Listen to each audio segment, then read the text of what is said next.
Ayunda berusaha melepaskan pagutannya, dan mendorong secara lembut Leon. "Ayah mencarimu." Namun sayangnya ia tak menghiraukannya. Saat ini kepalanya sudah dirasuki oleh hasrat yang sudah membuncah, hingga akhirnya Ayunda berteriak. "Apa yang kau lakukan? Kau ingin ayah berpikiran yang tidak-tidak, hah?" Leon sampai membekap mulut Ayunda. Kemudian Ayunda melepaskan tangan kekar suaminya yang tengah membekapnya. "Makanya cepat keluar, ayah mencarimu," jawab Ayunda terlihat kesal atas kelakuan Leon yang tengah mengabaikan panggilan ayahnya. Dengan terpaksa akhirnya Leon menyudahi adegan yang memabukkan, timbul rasa kesal dan juga dongkol, padahal ia ingin sekali bisa menuntaskan hasratnya yang sudah lama terpendam, kini yang tersisa hanyalah pusing di kepala. "Tapi kau janji, kita akan melanjutkan ini lagi," ucapnya sebelum dirinya beranjak dari atas tubuh polos Ayunda, sambil memandangi area favoritnya. Lagi-lagi Leon sampai menelan ludah. Ayunda yang melihat hal itu, ia buru-buru meraih selimut yang berada di sampingnya dan segera menutupi tubuh polosnya. "Ya sudah, cepat sana," usirnya cukup kasar. Sambil mendesak kasar, akhirnya Leon beranjak dari aras atas tempat tidur, lalu membuka pintu kamar. "Krek. Maaf ayah sudah menunggu lama," jawab Leon sampai menggaruk kepalanya yang tidak gatal. Lalu Pak Panji berusaha untuk melihat ke dalam kamar putrinya namun dicegah oleh Leon. "Ayah kenapa? Tadi ayah mendengar Ayunda berteriak, memangnya ada apa di dalam?" tanyanya dengan selidik. Mendengar ayah mertuanya bertanya seperti itu, Leon berusaha mencari cara agar ayahnya tak menanyakan kembali kejadian barusan. "Ini semua gara-gara Ayunda, bisa-bisanya dia berteriak, dasar bocah." Cek. "Oh yang itu, emang tadi ada kecoa di dalam kamar," terus melintas di kakinya Ayunda, tahu-tahu Ayunda menjerit histeris. Jawabnya berbohong. "Oh kecoa ya, memang semenjak kemarin tempat ini di fogging, malah banyak kecoa yang berkeliaran dari dalam gat, nanti ayah belikan racun serangga untuk mengusirnya." Mendengar banyak kecoa di sekitar rumah ini, Leon malah bergidik ngeri. Ia paling benci dengan makhluk yang satu itu, sungguh menjijikan. Dan akhirnya Leon dan juga Pak Panji bergegas pergi menuju teras depan. Sedangkan Ayunda, ia buru-buru mengenakan pakaiannya. Saat bercermin di depan pantulan cermin, terlintas kejadian yang tengah terjadi barusan. Tiba-tiba ia tersenyum lebar dan menggigit bibir bawahnya. "Apa yang telah terjadi barusan? Mengapa aku membiarkan dia melakukan hal itu? Dasar gila, aku tidak mungkin kan mulai menyukainya," monolognya sembari menyisir rambutnya yang masih setengah basah. Tak lama Ayunda keluar dari dalam kamarnya. Tadinya ia berencana ingin memasang sarapan, namun entah kenapa ia mulai merasakan mual kembali, dan memutuskan untuk membeli sarapan di luar. Kemudian Ayunda pergi menuju teras rumahnya di mana di sana sudah ada Leon dan juga ayahnya yang sedang duduk santai. "Kau sudah mandi nak? Kebetulan sekali kamu kesini, jangan lupa buatkan sarapan untuk kami ya," perintah sang ayah. "Maaf ayah, tadi pas aku ke dapur, tiba-tiba saja aku merasa mual, dan aku memutuskan untuk membeli sarapan di luar saja. Kebetulan aku ingin sekali memakan nasi uduk buatnya Empok Rumi, rasanya kangen sekali dengan masakannya," jawabnya sambil membayangkan nasi uduk plus sambal kacang dalam sebungkus kertas nasi. "Boleh juga tuh, ya sudah ayah juga mau, tapi jangan pakai sambal ya, bilangin jangan lupa pakai orek tempe yang banyak buat ayah," ujar Pak Panji. "Siap laksanakan, ayah. Aku ikut," ucap Leon dan ia langsung beranjak dari atas kursi plastik. Ayunda sempat mengerutkan kening. "Kamu yakin mau ikut?"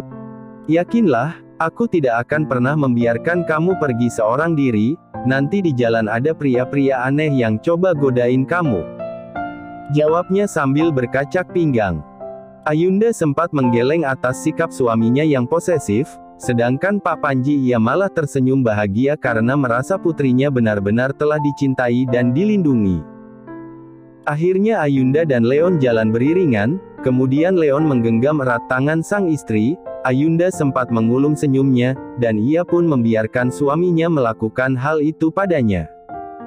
Kemunculan mereka di area perkampungan kumuh, menjadi pusat perhatian para tetangga julid. Ada yang menatap tidak suka namun ada juga yang sebaliknya. Selama dalam perjalanan, Leon sempat mengajak Ayunda mengobrol. "Emma, aku berencana untuk merenovasi rumah ayahmu, sepertinya sudah tak layak huni." Leon tak berani menatap Ayunda, pandangannya tetap lurus ke depan. Berbeda dengan Ayunda, ia menatap sekilas ke arah suaminya. "Renovasi rumah ayah? Kamu yakin mau melakukan hal itu?" Tanyanya masih tak percaya. Ayahmu untuk sementara waktu tinggallah di mansion. Aku sudah menghubungi anak buahku untuk merenovasinya besok pagi." Ayunda yang mendengarnya pun cukup terkejut. "Hah? Kau yakin dengan ucapanmu itu? Lantas apakah ayah tahu?" Tanya kembali Ayunda untuk memastikan. "Enggak, ayahmu sama sekali tidak tahu," jawabnya dengan enteng. Ayunda sampai mengepalkan tangan atas tindakan Leon yang seenaknya. "Kenapa kau tidak bilang dulu sama ayah, kau suka bertindak seenaknya?" Ayunda mendengus kesal atas jawaban dari suaminya. "Cek, aku yakin ayah pasti setuju, sudahlah kau jangan kebanyakan protes," jawabnya tak mau kalah. Hari ini rencananya Leon izin tak masuk ke kantor dulu. Ia ingin menikmati hari liburnya bersama dengan Ayunda, apalagi ia masih teringat akan kejadian memabukkan tadi pagi yang sempat tertunda, dan sepertinya ia ingin melanjutkan kembali malam ini. Menjelang sore, Leon dan Ayunda serta Pak Panji asik mengobrol di ruang tamu, apalagi Pak Panji sempat menceritakan masa kecil Ayunda kepada Leon dan soal Ayunda yang selalu juara kelas semenjak dari ia duduk di sekolah dasar. Ayunda itu sedari kecil sangat penakut, apalagi kalau sudah hujan petir, pasti tubuhnya mendadak gemetar, karena dulu rumah kami saat di kampung sempat tertimpa pohon yang tersambar oleh petir. Untung saja pada saat itu Ayunda berada di ruang tengah, karena posisinya pada saat itu kamar Ayunda lah yang tertimpa batang pohon yang runtuh. Pak Panji sempat termenung sejenak, mengingat kembali akan kejadian pahit dalam hidupnya dan juga keluarganya. Leon sempat menatap nanar istri tercintanya, lalu ia menggenggam kuat kedua tangannya di depan Pak Panji. Melihat rumah tangga putrinya yang baik-baik saja dan terlihat harmonis, Pak Panji pun kembali tersenyum bahagia. Menjelang malam, jam 9 malam, Pak Panji sudah berada di dalam kamarnya karena sudah sangat mengantuk, sedangkan Leon, ia sudah tak sabar untuk melanjutkan kejadian yang tadi pagi sempat tertunda. Kini Ayunda sedang menyisir rambut panjangnya di depan pantulan cermin, sedangkan Leon yang sudah berada di atas ranjang tempat tidur yang ukurannya cukup sempit sudah tak sabar menunggu sang istri berada di atasnya. Sudah selesai sisir rambutnya. Perasaan dari tak kelar-kelar. Protesnya cukup kesal. Padahal Ayunda memang sengaja ingin mengulur waktu, ia merasa takut dan juga gugup jika suaminya ingin melanjutkan kejadian tadi pagi. Dan benar saja, karena sudah tak sabar, akhirnya Leon beranjak dari atas tempat tidur, kemudian ia mulai melingkarkan kedua tangannya di bagian pinggang Ayunda yang ramping. Leon memeluknya dari belakang, lalu ia mencium rambutnya hingga mengenai tulang selangka. "Apakah kau mau melanjutkan yang tadi sempat tertunda?" tanya Leon tanpa ada rasa malu, sedangkan Ayunda, detak jantungnya berdegup sangat cepat. Keringat dingin mulai menjalar di hampir sekujur tubuhnya, bahkan ia sampai menelan ludah berkali-kali. "Maksudmu yang tadi apanya?" tanyanya pura-pura lupa. Leon pun tak mau banyak bicara, ia membalikkan tubuh istrinya. "Kau jangan pura-pura amnesia, aku sangat menginginkannya, istriku," jawabnya tak memperdulikan rasa malu, sedangkan Ayunda tak berani menatapnya. Tanpa aba-aba, Leon menggendong tubuh Ayunda lalu menempatkannya ke atas ranjang tertidur. "Kamu mau apa hah? Memakanmu? Sudah jangan kebanyakan tanya." "Kia, aku tidak mau." "Harus mau, awas saja kalau tidak mau." Jawab Leon yang sudah dirasuki oleh birahinya yang sudah memuncak. Setelah 2 kali melakukan pelepasan, wajah keduanya tampak merona, sedangkan Leon, kini sudah tak mengalami pusing di kepalanya. Kali ini keduanya merasakan sensasi yang berbeda saat pertama kalinya melakukan hal seperti ini ketika di Hotel Paradise, dan menurutnya kejadian malam ini jauh lebih luar biasa pada saat malam naas itu. Ayunda sampai ingin terus menetap dan enggan untuk kembali, namun mengingat kondisi dirinya yang sedang hamil muda, Leon tak ingin membuatnya terlalu kelelahan akibat ulahnya. Apakah tidak akan terjadi apa-apa dengan janin yang ada di dalam rahimku? Tanya Ayunda sembari mengelus perutnya yang masih rata. Kemudian dengan sengaja Leon menempatkan salah satu telinganya tepat di bagian perut. Halo anak papa, kamu baik-baik saja kan di dalam perut mamamu? Barusan sudah papa tengok loh, kamu jangan nakal ya. Ucapnya masih dengan posisi yang sama. Sikap Leon yang seperti itu justru malah membuat Ayunda tertawa menggelitik. Kamu ada-ada saja, memangnya anak kita bisa mendengar dari dalam perutku yang tebal ini? Ayunda menatap tak percaya. Pasti dengar dong, telinga anak kita itu tajam loh. Jawabnya dengan asal. Akhirnya mereka memutuskan untuk tidur karena malam sudah semakin larut, ditambah besok pagi para tukang akan mulai merenovasi rumah ini, dan Ayunda akan kembali ke mansion bersama dengan ayahnya. Menjelang pagi, suasana depan rumah Ayunda sudah diramaikan oleh puluhan tukang yang akan segera merenovasi rumah ayahnya. Kemudian beberapa pengawal sudah bersiap-siap untuk menjemput tuan dan nyonya mereka. Ayo ayah, untuk sementara waktu ayah tinggal di mansion dulu, ayah tidak perlu merasa tidak enak, aku sudah meminta izin kepada nenek, malah nenek menginginkan ayah tinggal bersama di mansion. Tuturnya. Aduh nak, maafkan ayah karena selalu merepotkan kamu, tapi ayah tak ingin menjadi beban untuk keluarga nak Leon, ayah lebih nyaman dengan kehidupan ayah yang seperti ini, nanti kalian sering-seringlah datang dan menginap di rumah ayah. Ucapnya sambil merangkul Leon. Tentu saja ayah, aku dan Ayunda pasti akan sering mengunjungi ayah, ya sudah sebaiknya kita segera pergi karena rumah ini akan segera direnovasi. Akhirnya Leon pergi bersama Ayunda dan juga Pak Panji. Setibanya di mansion, kehadiran Pak Panji telah disambut hangat oleh Nyonya Sandra, dan kali ini Pak Panji sudah merasa dekat akan keluarga Argantara yang dinilainya sebagai keluarga terpandang namun tak pernah membedakan status sosial. Pak Panji sendiri merasa disetarakan di rumah ini. Tak lama Rian muncul, kali ini ia tak banyak bicara. Aku kira kau tak akan kembali lagi ke mansion.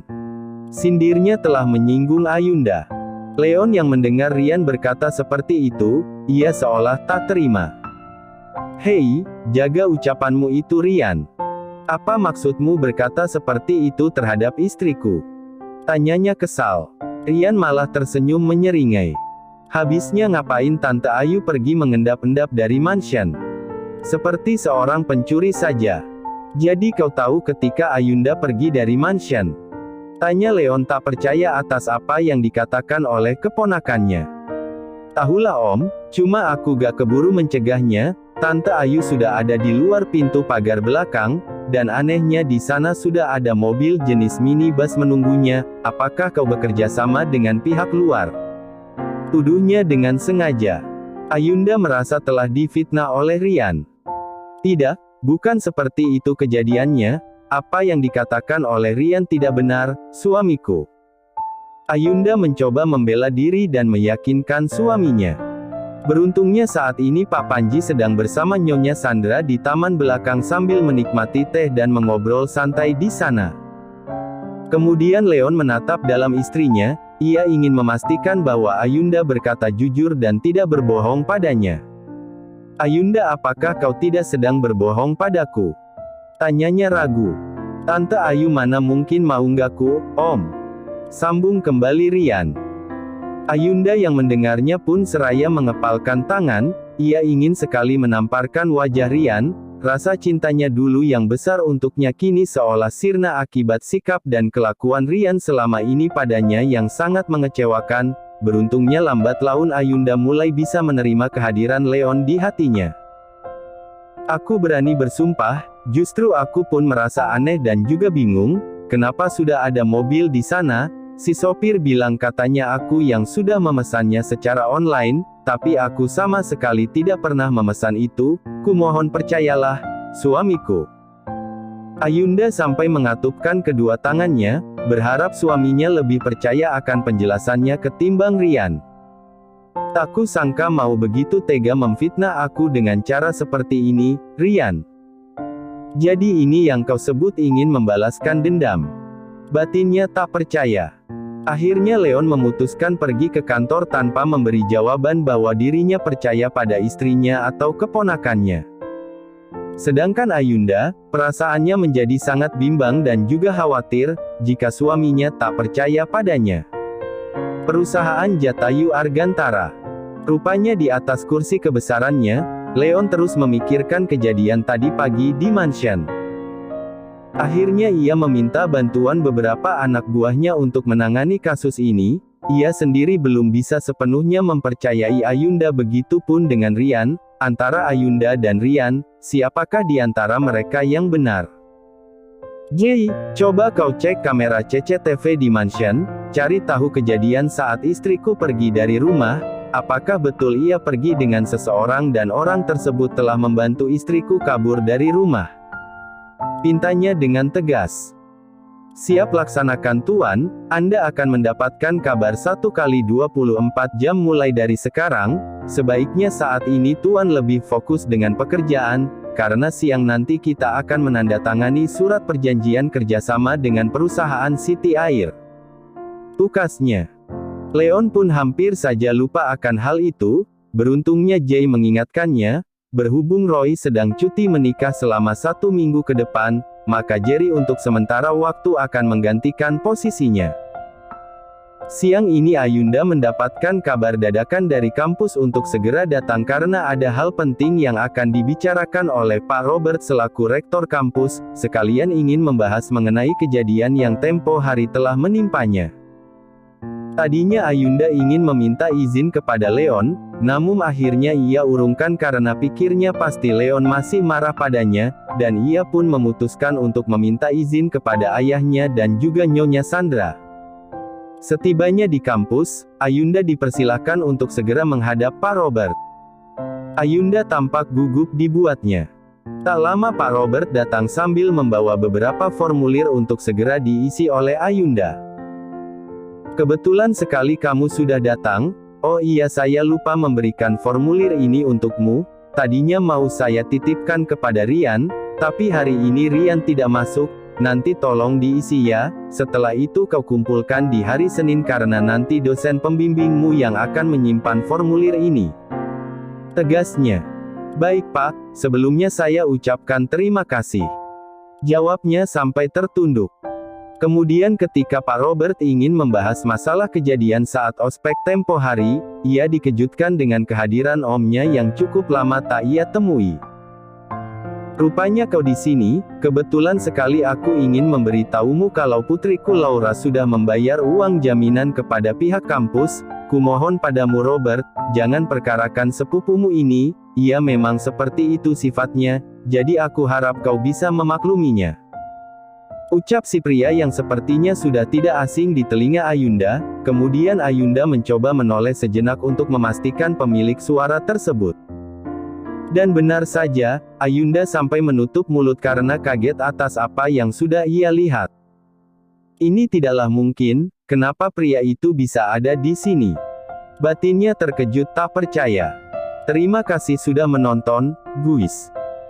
Jangan lupa klik like jika kalian menikmati cerita ini, subscribe untuk update konten seru lainnya, dan tinggalkan komentar di bawah tentang apa yang kalian pikirkan atau cerita apa yang ingin kalian dengar selanjutnya. Dukungan kalian sangat berarti. Sampai jumpa di video berikutnya.